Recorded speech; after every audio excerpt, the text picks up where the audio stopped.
오늘은 갈라디아서 1장 10절로 17절 말씀 가지고 예수 그리스도의 계시로 인한 복음에 대해서 말씀 나누겠습니다. 지난 시간에도 이제 우리가 복음에 대한 정의를 했죠. 복음이라고 하는 것은 그리스도의 은혜 안에 내 삶을 초청하시는 거예요. 그게 복음이에요. 그리스도스의 은혜 안에. 그러니까 그리스도스의 은혜 안에 내 삶을 초청하는 거예요. 그건 구약적 개념하고는 달라요. 그렇기 때문에 반드시 그리스도스가 빠지면 복음이 아닌 거예요. 그래서 그리스도스의 은혜 안에, 은혜라는 건 뭡니까? 내세적 생명에 이르도록 우리를 통치하시는 거라 그랬죠. 그러니까 그리스도스의 은혜 안에, 그리스도스 그 통치 안에 우리를 초청하는 것이다. 그럼 우리는 그 통치 안에 들어가야 돼. 그것을 복음이라고 하는 거지. 우리와 상관없이 인류의 죄를 대신하여 십자가에서 죽으셨다. 그건 아무 상관없는 얘기예요, 우리하고는. 다른 사람들하고 아무 상관없는 얘기예요. 복음이라고 하는 것은 그리스도스의 은혜의 안에 초청을 받았을 때 그걸 복음이라고 하는 것이, 그게 좋은 소식인 거예요. 그냥 이렇게 외치면 그게 좋은 소식이 되는 게 아니에요. 지금 우리가 이제 그 명사로 복음 이렇게 늘 듣다 보니까 그냥 그렇게 이렇게 굳어져 버린 거예요. 그래서 그거를 정확하게 성경이 말하고 있는 의미를 정확하게 우리가 알 필요가 있다. 그러니까 복음 좋은 소식인데, 유앙겔리온 좋은 소식인데 무슨 좋은 소식이냐 하는 거예요. 그리스도스의 은혜 안에 우리가 초청되는 것이다. 그런데 반드시 그러한 그 복음은 예수 그리스도의 계시로 인한 것이라는 거예요. 그러니까 예수 그리스도의 계시가 없이는 그리스도스의 은혜 안에 내가 이렇게 초청될 수가 없어요. 그냥 뭐 이렇게 교회에 모이는 거, 그게 초청이라는 개념은 아니라는 거예요. 그래서 영적인 어떤 합일을 얘기한다. 첫 번째, 갈라디아서 1장 10절로 12절, 사람에게서 배우지도 취하지도 않고 예수 그리스도의 계시로 인한 복음이다. 계시 그러면 이제 우리가 뭘 봤니? 환상을 봤니? 환청을 들었니? 뭐 능력을 소유하게 됐니? 뭐 이런 것을 가지고 우리가 계시라 이렇게 잘못 알려졌는데, 계시라고 하는 것은 감춰져 있던 것을 드러내는 거예요. 감춰져 있던 것이 드러나는 거예요. 그러니까 감춰져 있는 게 뭐냐? 예수 그리스도가 감춰져 있다서 드러나는 거예요, 내 안에서. 어디서 뭐 들어오고 뭐 이렇게 뭐 만나고 그런 게 아니라 각자 자신 안에 감춰 있던 그 예수 그리스도가 여섯째 날에 그 모습을 드러내는 거예요. 그걸 계시라고 하는 거예요. 그래서 그 계시의 과정들은 일곱 인, 일곱 나팔, 일곱 대접의 과정을 거쳐서 완성이 된다. 계시가 완성이 된다. 그러니까 계시의 전 과정이 결국 복음이라는 얘기예요. 그게 복음은 딱 어느 순간이 아니라 내가 하나님을 만났다 뭐 이런 얘기를 자꾸 하는데, 그런 그 순간이 아니라 그것은 우리가 세상에 살다가 내 마음이 어느 순간에 하나님을 찾아야 되겠다, 하나님을 만나야 되겠다, 성경대로 살아야 되겠다라고 하는 회심하는 거예요. 회심. 그 회심이지 그걸로 가지고 모든 것이 해결됐다 그건 아니라는 거예요. 근데 회심에도 지금 두 가지가 있어요. 오늘 이제 바울로스가 얘기하는 진정한 예수님을 만나는 그 시점. 그러니까 이미 바울로스는 사울일 때 이미 그는 기독교인으로서, 그리스도인으로서, 유대교인으로서 살고 있었던 거예요. 그러다가 회심을 하는 거예요. 그러니까 우리가 일반적으로 지금 회심했다 이렇게 얘기하는 것은 세상에 있다가 그냥 기독교라는 종교 속으로 들어오는 거예요. 그 세월을 살다가 넷째 날, 다섯째 날을 살다가 예수를 만나는 회심이 기회가 있어야 되는 거예요. 그러니까 우리가 전반적으로 볼 때 회심이라고 하는 단계는 두 단계가 있다는 거죠. 내가 이제 예수를 믿겠습니다라고 하는 그런 회심의 단계가 있는가 하면 그거 이제 1단계죠.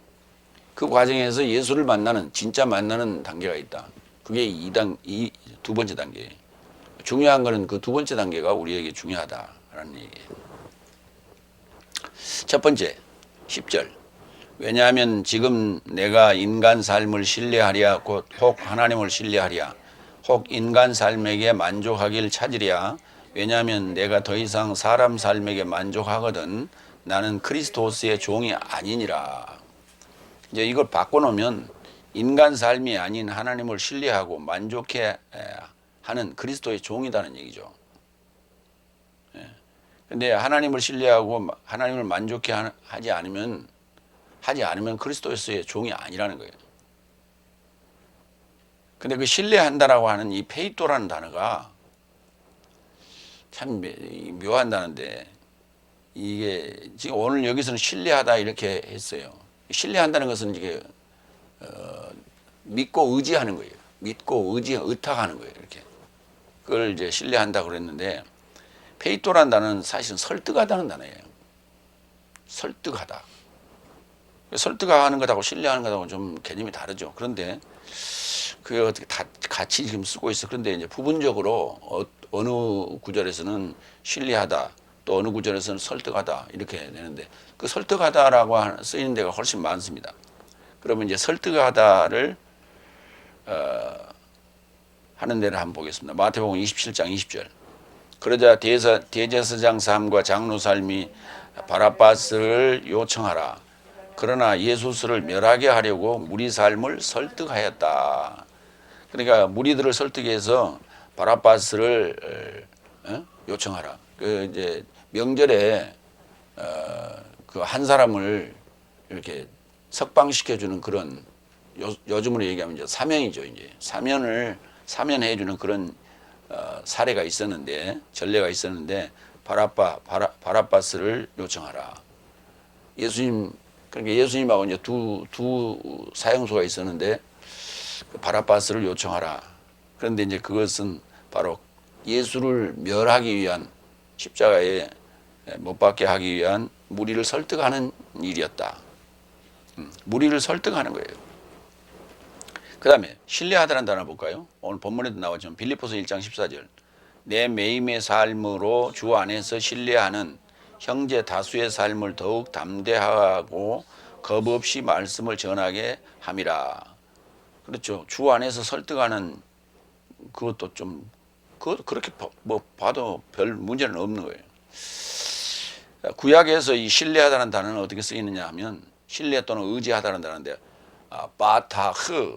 바타흐라는 단어예요. 바타흐, 타흐. 하박국 2장 18절 볼까요? 새긴 우상은 그 새겨 만든 자에게 무엇이 유익하겠느냐? 부어 만든 우상은 거짓 스승이라. 만든 자가 이 말하지 못하는 우상을 의지하니 신뢰하니 무엇이 유익하겠느냐? 예. 자기가 만든 걸 그걸 의지하거나 신뢰해야 했을 때 무엇이 유익하겠느냐? 그랬어요. 그다음에 이제 만족해 하다는 이제 만족하다의 이제 사역형이죠. 예. 아레스코. 로마서 8장 6절로 8절 봅니다. 육체의 생각은 사망이요 영의 생각은 생명과 평화이기 때문이다. 그로 인하여 육체의 생각은 하나님의 이르는 적이요 하나님의 법에게 굴복되지 않고 할 수도 없기 때문이다. 그래서 육체 안에 있는 삶은 하나님에게 만족해 하며 불가능하다. 육체 안에 있으면 하나님을 만족해 할 수가 없어요. 그러니까 영 안에 있어야 돼. 그러니까 반드시 우리는 주님을 만나서 함께 십자가에서 육체와 함께 정과 욕심을 못 박아버려야 돼. 그래야만이 하나님께 만족해 할 수가 있습니다. 그렇게 하는 자가 그리스도스의 종이에요. 그러니까 예수님을 만나서 만났냐 안 만났냐가 중요한 게 아니라 함께 십자가에 못 박았느냐 안 박았느냐. 십자가에 못 박지 않았다면 그리스도스의 종이 아닌 거예요. 두 번째 11절 12절 형제 삶이여 나에 의해 전해진 복음이 사람을 좇고 있지 않다는 것을 네 삶에게 알린다. 왜냐하면 나는 그것을 사람 곁에 취하지 않았고 배우지도 않았고 오로지 예수 그리스도스의 계시로 인하였다. 이게 이제 핵심이죠.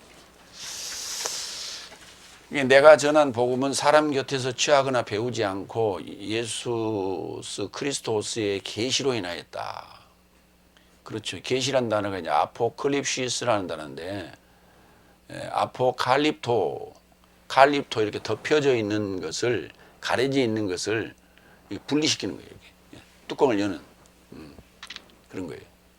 그러니까 그게 이제 뭐냐 하면 이와 같은 거예요. 석류가 단단한 껍질에 이렇게 쌓여 있어요. 그 위에서 이제 꽃을 피우고 그게 이제 밑에 씨방이 커져서 그 안에 알알이 그 수정 같은 그 석류 알들이 안에서 커가는데 그게 점점 커가고 익어가면 어느 순간에 이렇게 쫙 벌어져요. 이게 그 벌어지면 그 안에 그 참 수정 같은 수정이 아니라 루비 같은 거예요. 루비 같은 그 알알들이 이렇게 보입니다. 참 먹음직스럽죠. 그 상태를 이렇게 감춰져 있다가 벌어지는 거예요. 이렇게. 그 상태를 우리가 계시라고 그러는 거예요. 그걸. 그러니까 예수님이 갑자기 어디 있다가 짱 하고 나타난 게 아니고 그게 계시가 아니고 각자 여러분 자신 안에 그 생명의 씨가 다 주어져 있단 말이에요. 그것을 지금 깨워서 일으켜 드러내는 거예요. 그러니까 그 과정들이 뭐냐면 배워야 되는 거예요. 그리고 믿어야 되는 거예요. 그리고 기도해야 되는 거예요.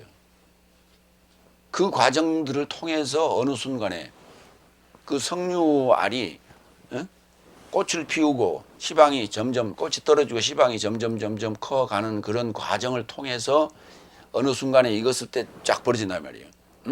밤이 그 밤송이가 쫙 벌어진단 말이에요. 익었을 때. 그러니까 그 과정 없이 계시가 이루어지는 거 아니에요. 어느 날 갑자기 뭐 그냥 하늘에 뚝 떨어지는 게 아니에요. 계시가. 근데 사람들은 그렇게 생각을 해요. 왜? 그렇게 배웠기 때문에 잘못 배우겠다는 거예요. 여러분 각자 안에 예수 그리스도가 나타나야 돼요. 드러나야 돼요. 그걸 계시라 한다. 고린도후서 12장 7절.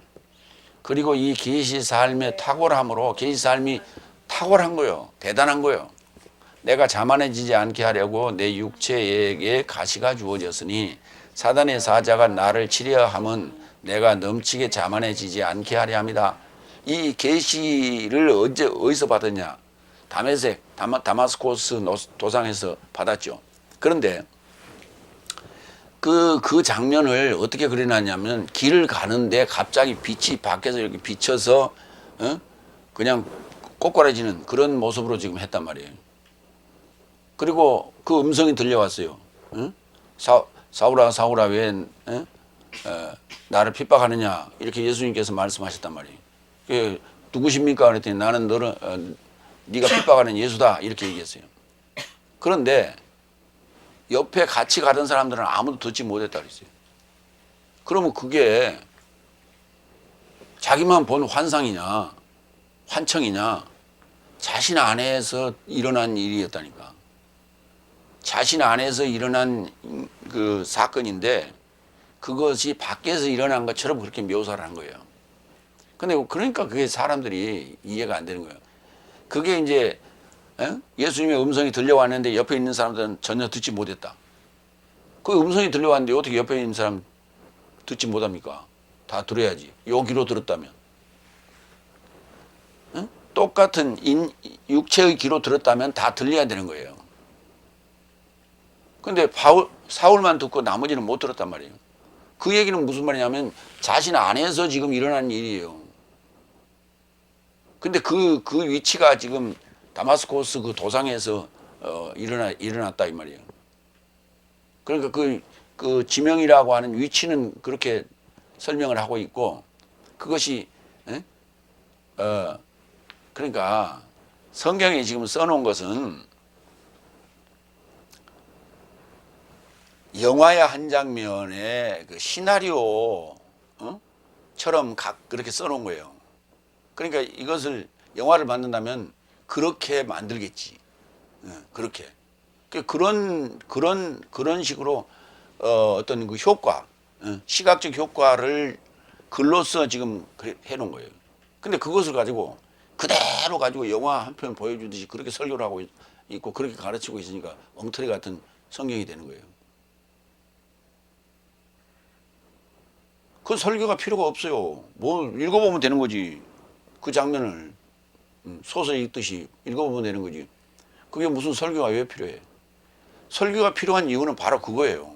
그 부분을 어떻게 우리가 이해하고 설명할 것이냐라고 하는 거예요. 그게 그래서 설교가 필요한 거지. 그 장면 그대로 이해 안 되면 설교를 뭐 필요해.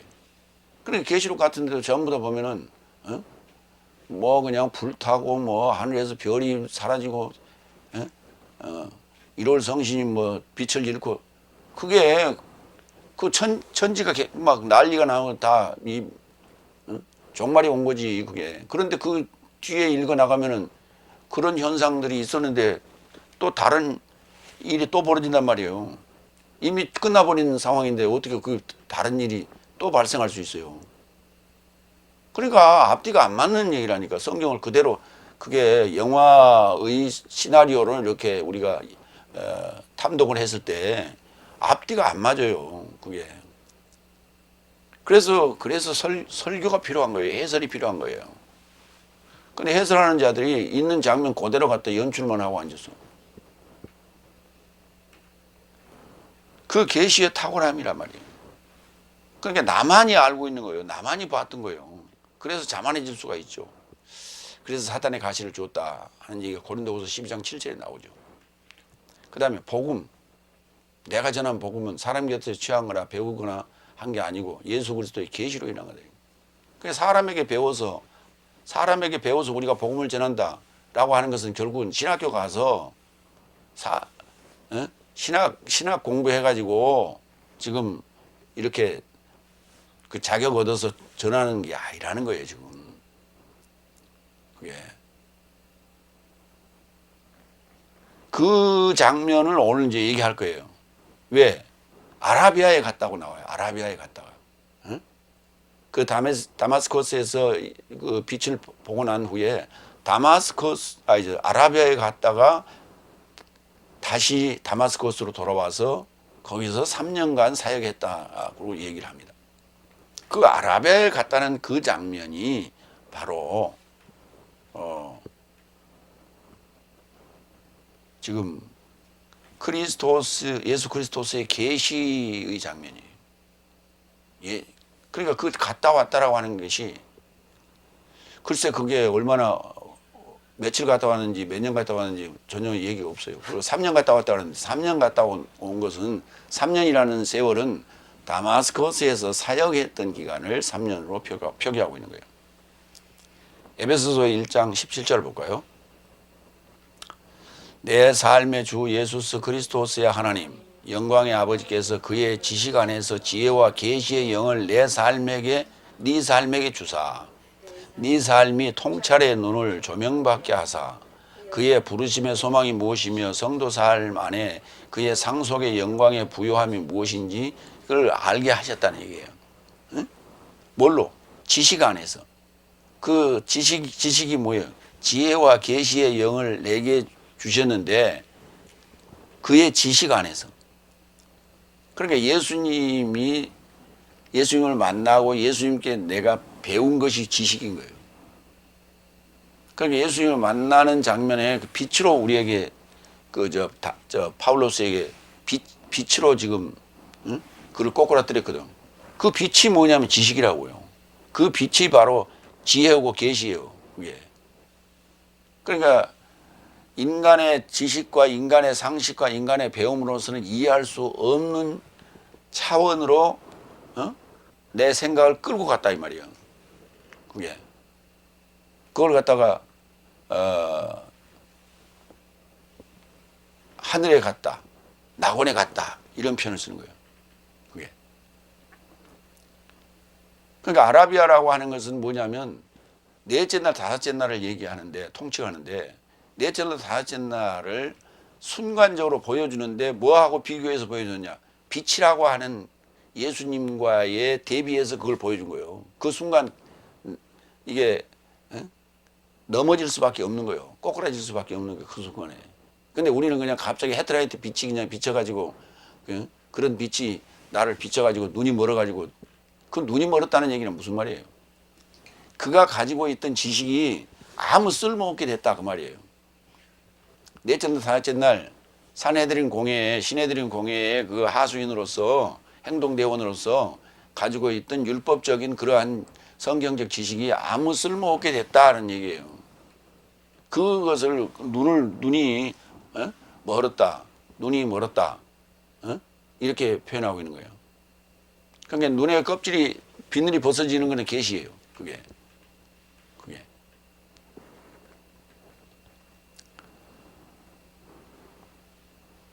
그래서 이와 같은 것을 우리는 이제 그의 지식 안에서 지혜와 계시의 영을 받는 것을 복음을 받았다.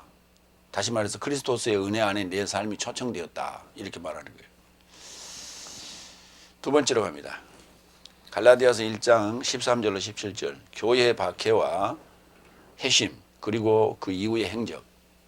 그러니까 예수 그리스도로 인한 복음, 예수 그리스도의 계시로 인한 복음에 대한 얘기를 지금 1절에서부터 지금까지 쭉 하고 있었는데 12절까지 했는데 그 이후에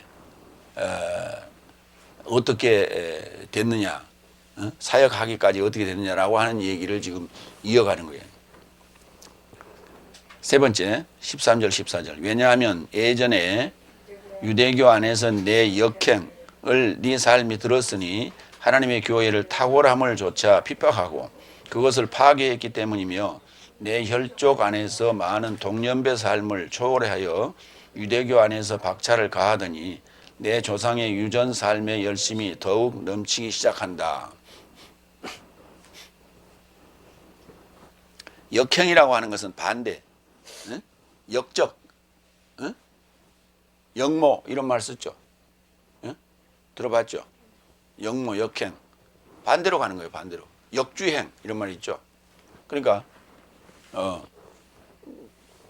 우리가 우측 차선을 가야 되는 게 그 차도인데 반대로 내 우측 차선에서 반대로 갔어. 저쪽 좌측 차선으로 지금 왔단 말이에요. 그러면 이제 내가 볼 때는 역주행이 되는 거지. 상대차가 역주행을 해오는 거예요. 그런 것을 그 역행 또는 역행, 행동 또는 역주행 뭐 이렇게 말할 수 있어요. 아나스트로페라는 단어예요. 역행. 그러니까 반대되는 짓거리가 뭐예요? 놀보고 하는 짓이었죠. 놀보. 사도행전 22장 3절로 5절을 볼까요? 실제로 나는 유대인 장정이요 킬리키아 타르소스 다소 안에서 탄생되었다. 그래서 이 성 안에서 양육을 받았고 가말리엘의 발 삶 곁에서 아버지의 법의 정확을 조차 훈련받고 오늘 모든 여러분처럼 하나님의 열광자로 시작한다. 그가 이 길을 사망까지 박해하여 장정과 부인을 결박하여 옥에 이르고자 넘겨준다. 그 즈음에 대제사장과 모든 장로가 나에게 증언하고 나는 저 삶에게 편지를 받아 거기 있는 삶도 결박하여 예루살렘에 이르고자 끌어다가 형벌받게 하려고 형제 삶을 향하여 다마스코스에 이르고자 가더라. 그 자기가 지금 이제 그 산헤드린 공회에 그 행동대원으로 있을 때에 있던 얘기를 이렇게 쭉 설명하고 있는 거죠. 그 다음에 26장도 보여요. 그러니까 요거는 이제 그 성전 밖에서 성전 안에 들어갔다가 성전 밖에 나와서 이제 파울로스가 유대인들에게 지금 한 얘기예요. 그리고 이제 사도행전 26장 9절로 12절은 이제 잡혀서 로마로 가는 과정에 아그리빠 왕에게 지금 앞에서 지금 한 얘기예요. 사도행전 26장 9절로 12절 봐요. 그런즉 실제로 나도 나자렛인 예수스의 이름을 향하여 많은 대적 삶을 저지름이 마땅하다고 스스로 생각했다. 그러니까 그것이 당연한 일이라, 예수스를 핍박하고 역행하는 것이 당연한 그 율법적인 행동이라고 생각했다 그 말이에요. 10절 그리고 히에로솔리마 안에서 이런 삶을 내가 행하였고 내가 대제사장 삶에게서 권세를 취하여 성도 삶의 다수를 옥에 감금하고 저 삶이 제거되게 돌을 던졌다. 그리고 내가 회당 삶 모두를 조차 여러 번 형벌하여 저 삶을 모독하도록 압박하더라. 내가 저 삶에게 심히 격분하여 외국 성 삶에 이르기까지 박해하더라. 그런 삶 안에서 대제사장 삶 곁에서 권세와 위임에 결합하여 다마스코스에 이르고자 가는데, 그 내용이 비슷하죠. 네. 그 다음에 사도행전 7장 55절로 60절 봅니다. 이거는 이제 시내들인 공회와 사울 관계예요. 자, 읽어봅니다. 그러자 그가 거룩한 영이 채워지기 시작하여 하늘에 이르고자 주목하여 하나님의 영광과 하나님 우편에 서신 예수스를 알아보고 언급하되 봐라 나는 열려진 하늘 삶과 하나님 우편에서 계신 사람의 아들을 지켜본다. 이건 누가 하는 얘기냐면 스테파노스가 지금 사람들 앞에서 지금 얘기하는 것이 그 시내들이 공회 앞에서 지금 얘기하는 얘기예요. 거기에 이제 사울도 있었죠. 57절. 그러자 저 삶의 귀 삶을 막고 큰 소리로 고함치며 결렬하게 그를 접하여 달려들었다. 그리고 성 밖에 내던지고 돌 발매질 하더라. 증인 삶이 사울로스로 초청된 청년의 발삶 곁에 저 삶의 옷을 벗어 두었다. 그리고 저 삶이 스테파노스를 돌 발매질하자 접하여 초청하여 말한다. 주 예수스여 내 영을 받으시옵소서.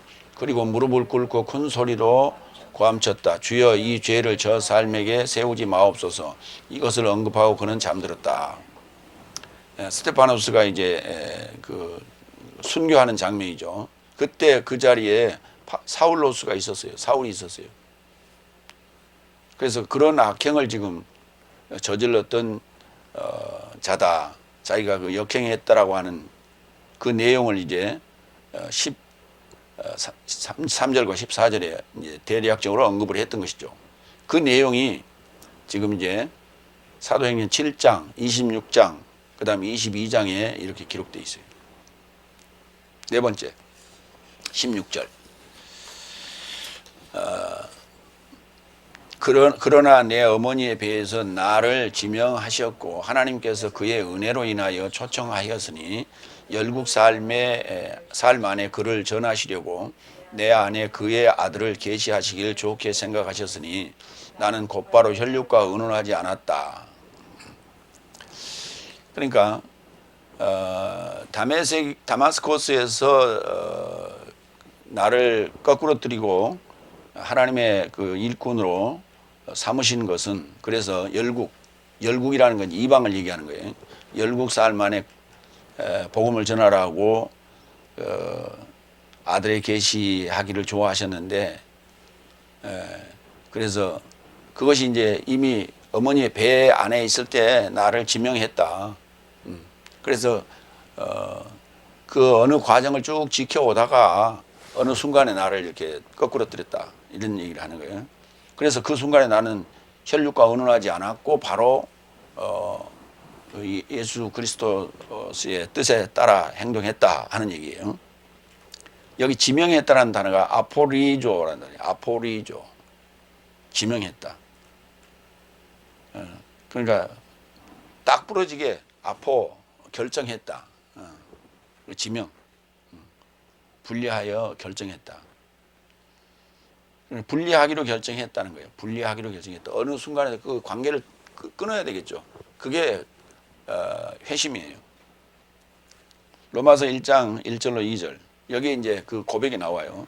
사도로 초청된 예수 그리스도스의 종 바울로스는 하나님의 복음에 이루고자 지명된 것이다. 그 지명됐다는 단어가 아포리죠. 그러니까 내 어머니의 배 안에 있을 때 나를 지명했다 하는 얘기가 그 말이에요. 나는 그러니까 모태신앙입니다. 그런 얘기예요. 이게.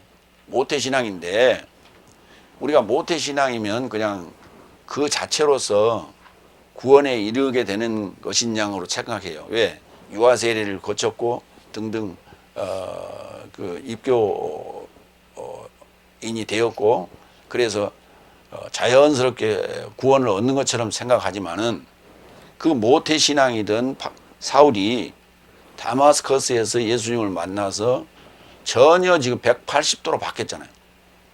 전혀 다른 자. 그러니까 핍박하던 자가 예수 그리스도스를 전하는 자가 되어버렸단 말이에요. 복음을 전하는 자가 되어버렸다. 그 과정을 지금 설명하는 거예요. 2절. 복음을 성경 안에서 그의 예언자 삶으로 인하여 미리 연통하셨다. 예언자 삶을 통해서 그러면 이제 구약적 율법적 삶을 얘기하는 거예요. 자기가 지금 핍박하던 성경적인 상황을 얘기하는데 그때 복음을 그 예언자들, 구약의 예언자들을 통해서 나에게 연통으로 미리 연통하신 것이다. 미리 연통하신 것이다. 그러니까 넷째 날, 다섯째 날 신앙생활하는 그 구약적 신앙생활을 할 때 뭔가 듣긴 들었는데 의문이 있었던 거예요. 의문이 있었는데 그것이 아니라고, 예수 그리스도스가 그게 아니라고, 잘못됐다고, 이단의 괴수라고 그렇게 들었기 때문에 그런 줄 알고 배운 대로 핍박을 했죠. 그런데 알고 보니까 그게 아니었더라는 것을 지금 고백하고 있는 거예요. 복음을 성경 안에서 그의 예언자 삶으로 인하여 미리 연통하였던 거예요. 나한테. 근데 그걸 알아채리지 못했던 것이지. 알아채리지 못했는데. 근데 그 다마스커스 도상 길 가든 길 안에서 그 빛을 만났죠. 길 안에 있어야 돼. 길이요 진리요 생명이신 그 길 안에. 그러니까 그 길에 누가 있었어? 그 길이요 진리요 생명이신 그 길에 누가 있었어? 그리스도스가 있었잖아요. 예수 그리스도스가 있었잖아. 그러니까 그 길을 따라간 거예요. 죽을 줄 모르고 그 호랑이 골로 들어간 거예요. 그게. 근데 우리는 이제 다마스커스로 가는 그 도로, 잘 닦아진 도로 위에서 그 일이 벌어졌다. 이제 그렇게 우리가 설명을 하고 있죠. 그러니까 겉만 보고 속을 못 보는 거예요. 그게 무슨 설교예요? 해설이고. 17살 만에 그를 전하시려고, 이방 삶에게 그를 전하시려고 내 안에 그의 아들을 계시하시길 좋게 생각하셨다. 내 안에 그 아들을 계시해야 돼. 예수 그리스도스를 계시해야 돼. 그걸 좋게 생각하셨다고. 그러니까 그리스도스의 종이라면, 사역자라면 다 예수 그리스도스가 다 자신 안에서 계시돼야 되는데, 계시되는 목적은 뭐냐면 전하라고.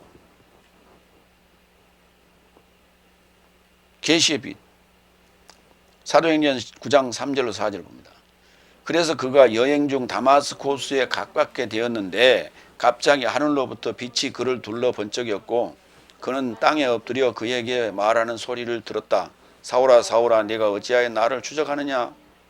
그러니까 이 장면이 지금 이게 외형적인 모습으로 지금 그리고 있는 거예요. 지금. 근데 그 소리를 옆에 있는 자는 아무도 못 들었대. 사오라 사오라 그러는데 그 소리가 왜 안 들려? 이 귀로 들었더라면 다른 사람도 다 들어야 되는 거예요. 사울로스의 귀로 들었더라면 다른 사람도 다 들려야 되는 거예요. 근데 사울로스의 귀로 들은 게 아니라는 거예요. 마음으로 들은 거라니까. 그래서 그 말을 써놨어요. 거기다. 사도행전 9장 15절로 16절도 볼까요? 그러자 주께서 그를 향하여 응급하되 가거라. 이 자는 열국 삶과 이스라엘 아들 삶의 임금 삶 앞에서 내 이름을 짊어질 나에게 선택된 그릇이다. 이제 무슨 얘기냐면 아나니아에게 지금 이제 눈을 뜨러 갔죠. 눈을 뜨러 갔는데 그때 아나니아가 이 자는 우리를 잡으러 온 자인데 어떻게 이를 안수해서 눈을 띄우란 말입니까? 라고 하니까 이제 하는 얘기예요. 주님께서 하신 말씀이에요. 이 자는 열국 삶과 이스라엘 아들 삶의 임금 삶 앞에서 내 이름을 짊어질 나에게 선택된 그릇이다. 왜냐하면 그가 자신을 내 이름에서 초월하는 고난 받음이 마땅하다는 것을 내가 그에게 보여줄 것이다. 그러니까 이 얘기를 16절 같은 경우를 보면 나에게 핍박했으니까 그 대가를 그가 톡톡히 치를 것이다라고 이렇게 우리가 이해될 수 있는 부분이에요. 그러나 그런 건 아니에요. 당연히 복음 전하는 자가 받는 핍박이죠. 고난이고. 그게 자신을 내 이름에서 초월하는 거예요. 내 이름으로 초월하는 거예요. 그 과정이 고난이다. 그렇게 생각하시면 돼요. 디모데전서 1장 11절로 13절도 봅니다. 나는 행복한 하나님의 영광의 복음을 좇아서 하나님을 믿게 되었다. 나를 가능케 하신 내 삶의 주 예수 그리스도에게 은혜를 받고 있으니 이는 그가 나를 봉사 직분에 이르게 세워 믿음직스럽게 지도하셨기 때문이다. 예전엔 모독과 추적과 폭행을 하던 내가 오히려 긍휼을 입은 것은 무지하여서 불신앙 안에서 행하였기 때문이다. 그러니까 사울로서 할 때는 그게 신앙이 아니에요. 불신앙이었어요. 그러니까 우리가 신앙이라고 하는 얘기는 예수 그리스도를 만나지 않으면 다 불신앙인 거예요. 예수 그리스도를 만나지 않은 상태는 불신앙인 거예요. 그런데 종교적인 어떤 행위, 종교적인 어떤 모습으로 그가 하나님의 계시를 받은 양, 하나님의 복음을 받은 양 착각하고 살아가는 게 현실이에요. 지금 보세요. 수많은 목회자들 보세요. 다 망가지고 있잖아요. 자기 스스로 망가지고 누구에 의해서 망가지고 권력에 의해서 망가지고 돈에 의해서 망가지고 다 망가지고 있잖아요. 그들이 무슨 놈은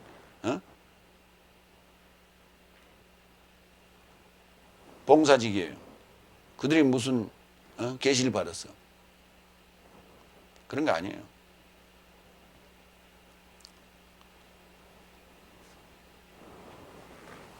긍휼을 입은 자들이 아니란 말이에요. 그러니까 한때는 그렇게 교계의 어른들이다라는 칭호도 받고 대접도 받고 살아왔는데 요즘 하는 행동들이나 하는 꼬라지를 보세요. 저게 어떻게 목사의 꼬라지냐고.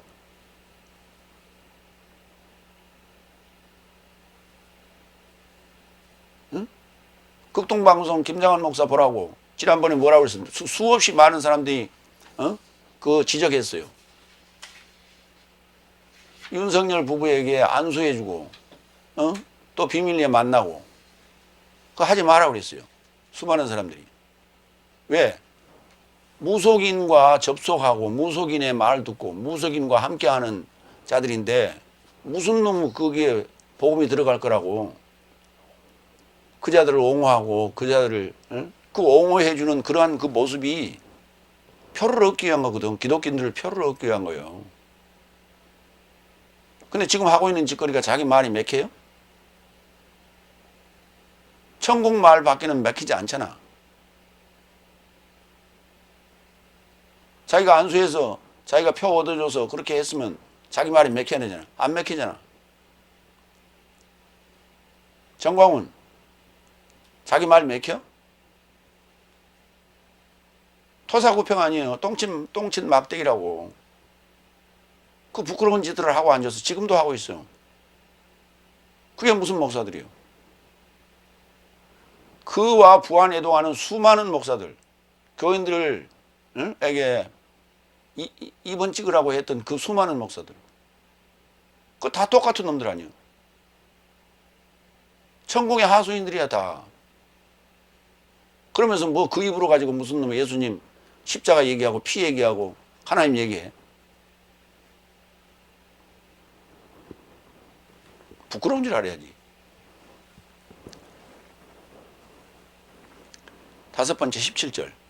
나의 앞선 사도 삶을 향하여 히에로솔리마 삶에 이르고자 올라가지도 않았고 오히려 아라비아로 떠나갔다가 다마스코스에 이르고자 다시 되돌이켰다.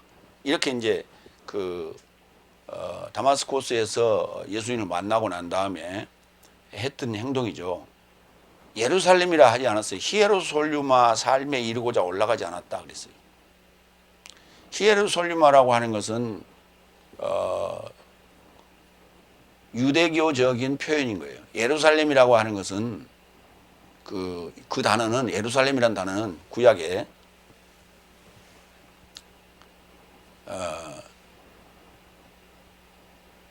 그 포로 생활에 하면서 만들어진 단어예요. 그러니까 외래어라고, 예루살렘이라는 단어가. 그러니까 우리는 이제 지금도 그 예루살렘이라고 부르죠. 예루살렘이라고 부르는데 그것은 그냥 지명을 얘기하는 거예요. 여성 명사로서. 그러나 히에로솔리마라고 하는 것은 중성 명사였어요. 그러니까 구약에서 언급하고 있는, 히브리어에서 언급하고 있는 그 성전이 있는 곳은 히에로솔리마예요. 그것을 헬라어적인 표현으로 이렇게 써놓은 거예요. 히에로솔리마라고. 그 히에로솔리마에 가지를 않고 아라비아로 갔다가 다마스코스로 와서 3년 동안 일했다고요. 사역했다고. 그러니까 나는 곧바로 혈육과 언어하지 않고 사도 삶을 향하여 히에로솔리마에 가지를 않고 아라비아로 갔다가 다마스코스로 갔다. 코스가 이렇게 됩니다. 자, 갈라디아 1장 18절을 볼까요? 그 17절 다음입니다. 그 후 3년 만에 내가 페트로스를 방문하려고 히에로솔리마에 올라가서 저를 향해 15일을 머물렀다. 이렇게 됩니다. 자, 그런데 다른 사도행전 다른 곳에는 어떻게 설명하고 있는지를 한번 보겠습니다. 사도행전 9장 18절로 27절. 그리고 곧장 저 눈 삶으로부터 비늘같이 떨어져 즉시 우러러 보았고 일어서서 세리를 받았고, 그게 이제 아나니아에게 지금 세례받은 얘기예요. 그가 음식을 취함으로 건강하였다. 그래서 사울로스가 다마스코스 안에 있는 제자삼과 함께 며칠을 있었고 곧바로 회당 사흘 만에 예수를 하나님의 아들이라고 선포하더라. 자, 이 상황. 이런 일이 벌어졌는데 이게 며칠이 있었는데 이런 일이 벌어졌어요. 그런데 갈라디아에서는 뭐라고 했냐면 아라비아로 갔다가 다마스코스로 왔다가 그리고 3년 사역을 하고 히에로솔리마에 올라갔다고 돼 있어요. 그런데 그거하고 잘 비교해서 보세요. 음식을 먹고 건강해졌어요. 그리고 사울로스가 다마스코스 안에 있는 제자삼과 함께 며칠이 있었고 곧바로 회당 사흘 만에 예수스를 하나님의 아들이라고 선포하더라. 그러면 여기에 지금 아라비아에 갔다 온 얘기가 빠졌죠. 그럼 아라비아에 얼마 갔다 왔는지, 며칠 동안 갔다 왔다는 얘기가 되는 거예요. 21절. 그러자 모든 삶이 경악하여 말하더라. 이 자는 예루살렘 안에서 이 이름을 초청하는 삶을 파괴하던 자가 아니냐. 여기 이곳에 온 것은 저 삶을 결박하여 대제사장 삶에게 끌어가려 함이 아니더냐. 그러나 사울로스는 더욱 내적 능력을 받아 크리스토스가 이분이라는 것을 공증하여 다마스코스 안에 거주하는 유대인 삶을 당혹해 하더라. 다마스코스에 이제 그 디아스포라들이 있었죠. 그들을 당혹해 한 거죠. 저거 지금 예수 믿는 자들을 잡으러 다니던 자가 갑자기 돌변해 가지고 저렇게 하는 것은 우리를 속여서 마음을 이렇게 열게 해갖고 우리를 한 군데 모아가지고 한꺼번에 잡아가려고 그런 거 아니냐, 이렇게 지금 생각을 했던 거예요. 그래서 23절, 충분한 날이 날 삶이 채워진 만큼, 어느 시간이 걸렸다. 유대인 삶이 그를 제거하기로 상의하였다. 그리하여 저 삶의 음모가 사울로스에게 알려지게 되었다. 저 삶은 어떻게 하든 그를 제거하려고 밤과 낮의 성문 삶을 밀착하여 지키더라. 그러자 저 제자 삶이 밤에 그를 취하여 광주리 안에 달아서 성벽을 인하여 내려보냈다. 그래서 사울로스는 예루살렘에 이르고자 다가가서 제자 삶에게 친해지려고 시도하더라. 그러나 모든 삶이 그를 제자라는 것을 믿지 못함으로 그를 두려워하더라. 그러자 바나바가 그를 데리고 사도 삶을 향하여 인도하였다. 그가 길 곁에서 어떻게 주를 알아보았는지, 그리고 주께서 그에게 전하신 것과 그가 다마스코스 안에서 어떻게 예수의 이름 안으로 솔직히 말했던 것을 통째로 지도하였다. 그러니까 예루살렘에 올라갔다는 표현이 갑자기 등장합니다. 이 사도행전은 누가가 기록했거든요. 누가는 그 디아스포라예요. 그러니까 아시아 사람이에요. 소아시아 사람이에요. 그러기 보니까 그 누가의 입장에서는 예루살렘이 맞아요. 근데 사울 입장에서는 히에로솔리마가 맞는 거예요. 그러니까 그게 그 열국 삶의 표현이냐, 언어냐, 그 다음에 유대인의 언어냐의 차이가 나는 거예요. 유대인 입장에서는 히에로솔리마라 하는 게 맞고, 그 다음에 열국 입장에서는 예루살렘이라 하는 게 맞아요. 그런데 예루살렘에 가서 그 열두 제자 사함과 친해지려고 했는데, 이제 그 내용이 거기서 15일 동안 유하는 과정이 갈라디아서에 언급이 될 겁니다. 이후에. 그 장면을, 그런다고 제자들이 바로 받아들인 건 아니었단 말이에요. 근데 거기에 누가 중간에 중계를 했는데 그 중계한 사람이 누구냐면 바나바예요. 바나바인데 이름이 지금 이제 실제 이름은 바르나바스예요. 바나바가 그 중간 중개 역할을 해서 사도들과 파울로스가 만나게 했던 것이죠. 그래서 어떻게 이가 회심을 한 건지 그런 과정들을 설명하고 있는 거예요. 그러니까 지금 여기서 빠진 부분은 뭐냐면 사도행전 9장에서 지금 언급하고 있지 않는 부분은 3년이라는 세월 그 명확하게 나오질 않았고, 그 다음에 아라비아에 갔다 왔다는 얘기가 나오질 않았어요. 그러니까 실제로 아라비아에 갔다 온 건 아니에요. 이 정황을 보면. 그러면 그 아라비아에 갔다는 얘기가 뭐냐면 넷째 날과 다섯째 날을 아라비아로 보는데 그 상황을 다시 갔다가 그 상황으로 갔다가 여섯째 날과 대비를 한 거예요. 비교해서 깨달음이 온 거예요. 그렇게 우리가 봐야 돼요. 어쨌든 간에 이제 이 모든 것이 예수 그리스도의 계시로 인한 복음을 받은 것이죠. 그러니까 누구한테 배운 게 아니에요. 제자들한테 배운 것도 아니에요. 예수님한테 직접 배운 것도 아니었어요. 계시를 통해서 알게 됐던 거예요. 근데 계시를 통해서 알게 됐는데 그 순간에 그러면 안에 예수님이 드러났다는 얘기는 뭐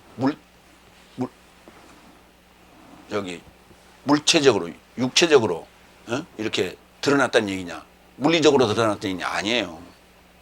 물리적으로 드러난 게 아니에요. 그동안에 넷째 날 다섯째 날 모태신앙으로부터 시작해서 넷째 날 다섯째 날 배웠던 그 복음의 예언자 삶의 그 복음의 성경 내용이 머릿속에 있었던 거예요. 근데 그것이 어느 순간에 자자자자작 맞아 들어간 거예요. 그게 맞아 들어가는 거예요. 그러니까 아하 하고 깨달아졌단 말이에요. 그 순간에 깨달아졌다고. 이거를 뭐라고 하냐면 예수 그리스도의 계시로 인한 복음이다 이렇게 말하는 거예요. 그게. 그러니까 성경을 읽어도 뭔가가 지금 보면 우리가 신약을 읽었다는 얘기는 예수 그리스도를 만난 거예요. 사복음서를 읽었다는 얘기는 예수 그리스도를 만났어요. 근데 구약은 이제 필요 없다고 생각해요. 구약이 열리는 거예요. 이해가 되는 거예요. 율법이 이해가 되는 거예요. 근데 그 이해가 됐을 때 우리가 계시를 받았다고 그러는 거예요.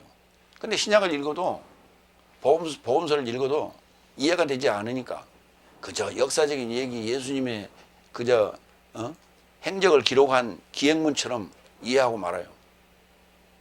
예수님 보고도 못 알아보는 소경이에요. 자기 고향으로 내려가던 그 두 제자가 있었죠. 그 두 제자가 예수님을 못 알아봤잖아요. 예수님을 알아보고 살았어, 3년 반 동안. 그런데 예수님이 십자가에 죽었다는 얘기를 듣고 고향으로 내려가던 자들이 예수님을 직접 만났는데도 못 알아봐. 그 말은 지금 우리가 복음서를 읽으면서 구약이 이해가 안 됐다는 얘기는, 성경 전체가 이해가 안 됐다는 얘기는 지금 그 두 제자의 소경과 똑같은 거예요. 깨달아져야 되는 거예요. 성경을 복음서를 읽으면 깨달아져야 되는데 복음서를 읽어도 깨달아지질 않아요. 그러니까 우리가 스타우로스 언어 신학원에서 핵심적으로 다루고 있는 그 텍스트가 창세기와 마태복음이에요. 창세기에서 의문을 던지고 마태복음에서 해답을 준다고. 마태복음 족보가 그게 그 키워드인데 그냥 외우고 끝나고 넘어가요. 그거 외우면 대단한 사람이야. 이라고 생각하는 거예요. 착각하지 마요. 그게 뭔지도 모르고. 그 족보 외우는 게 그게 무슨 머리만, 일반적인 암기의 머리만 좋으면 다 외울 수 있어. 그거 외웠다고 뭐 중요한 게 있어? 아무것도 아니에요. 마무리합니다. 나에 의해 전해진 복음은 사람 곁에서 곁에 취하지도 않았고 배우지도 않았고 오로지 예수 그리스도의 계시로 인하였다. 내 어머니의 배에서 나를 지명하신 하나님께서 그의 은혜로 인하여 초청하셨고 그의 아들을 계시받아 열국 삶 안에 그를 전하는 사도가 되었다. 아멘. 기도하겠습니다.